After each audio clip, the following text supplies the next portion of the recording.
पूरा देश में black marketing, out of market कर दिया है सुई को।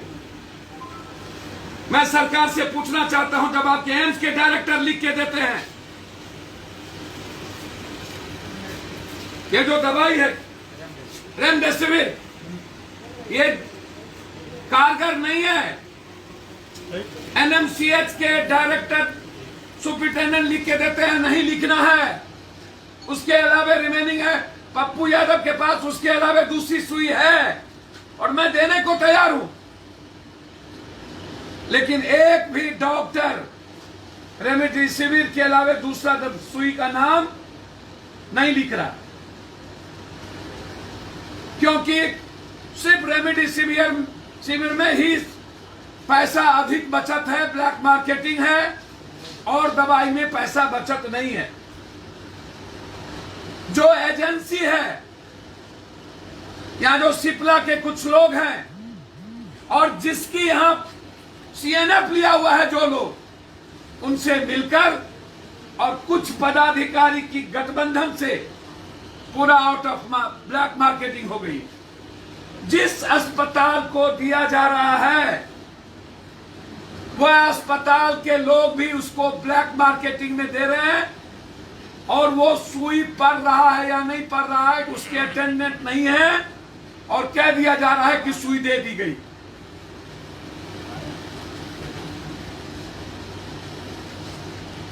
प्रधानमंत्री जी और मुख्यमंत्री जी, यदि आप हिंदुस्तान के लोगों की सुई देकर के हिफाजत नहीं कर सकते हैं, सिप्ला कंपनी गुजरात के, महाराष्ट्र से पप्पू यादव को फोन आ रहा है, हमको रेमडेसिविर दिलवा दीजिए, मर जाएंगे। नोएडा से, गाजियाबाद से कई बड़ी बड़ी संस्थाएं और चैनल ने फोन किया हमारे यहां, जी न्यूज से लेकर के G24 के हालात अच्छे नहीं हैं। दिल्ली से और कोई सुनने वाला नहीं। सुई रहते हुए अस्पताल में सुई नहीं पड़ता है पेशेंट को। एनएमसीएच की स्थिति त्राहिमाम है और वहां ऑक्सीजन भी रात में जो ऑक्सीजन भर के आता है वो ऑक्सीजन गायब हो जाता है, खाली जो सिलेंडर है उसको लगा दिए जाते हैं ऑक्सीजन लगाकर।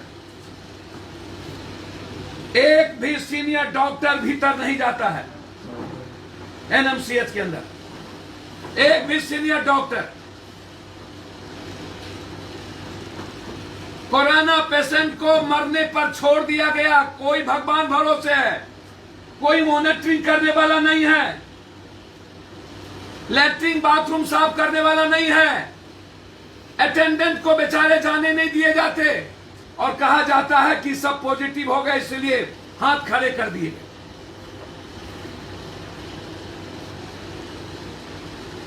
पटना में ऑक्सीजन, जहां पर प्राइवेट घरों में जरूरत है, वहां पर अविलंब मैंने कहा कि ऑक्सीजन के लिए मरने को नहीं देंगे। 20-20 हजार में खरीदने पड़े हमें।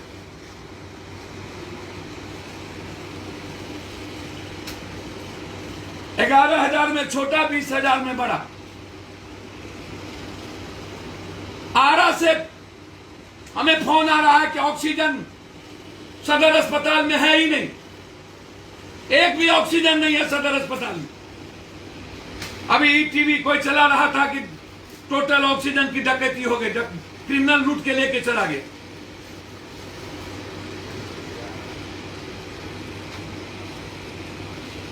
पूरा जो जीएम रोड है, पूरा जीएम रोड के अगल बगल पूरी रेमडेसिविर दवाई की ब्लैक मार्केटिंग। 34,000, 24,000, 25,000, 70,000, 45,000।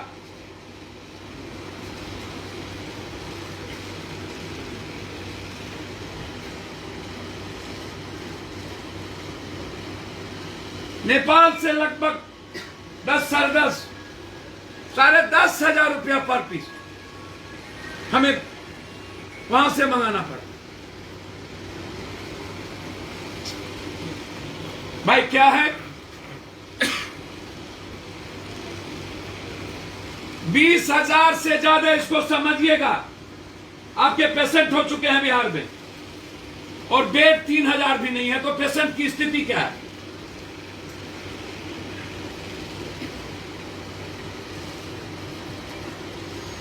मैंने मेदांता को डॉक्टर सहित और बेड सहित, मैं जानना चाहता हूं, झारखंड के मुख्यमंत्री ने बेड के साथ, ऑक्सीजन के साथ बेड लगवाने का काम किया है कुछ? क्या कारण है कि ये काम हिंदुस्तान के प्राइम मिनिस्टर और सीएम नहीं कर सकते, बिहार के सीएम नहीं कर सकते?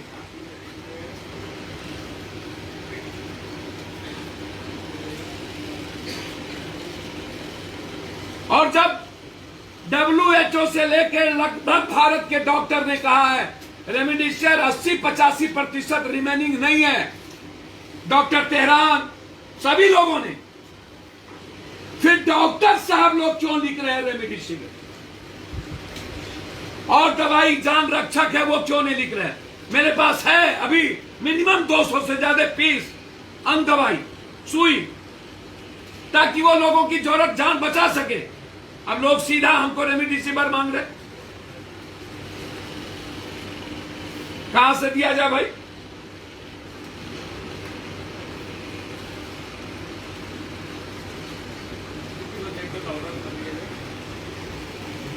जी सर, मुझे तो समझ में नहीं आता, लॉकडाउन रिमेनिंग है क्या?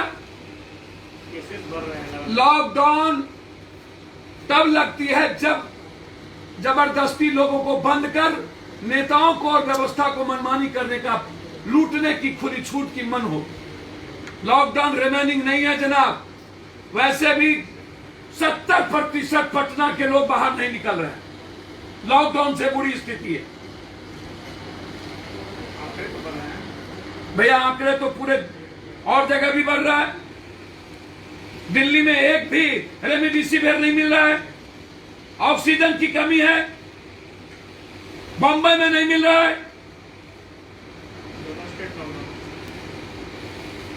पूरे देश में यदि 1-2 स्टेट कर्फ्यू लगाया है 4 दिन 6 दिनों के लिए, बिहार में आप सचेत क्यों नहीं हो रहे?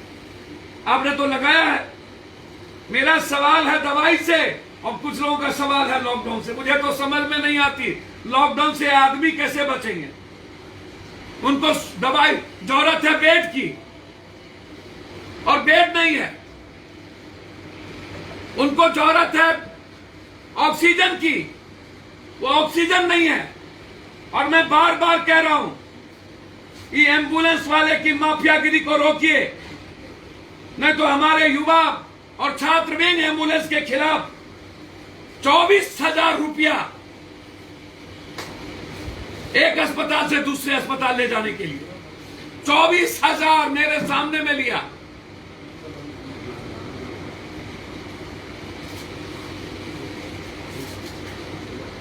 पीएमसीएच में मैं खड़ा था, पैसा लिया।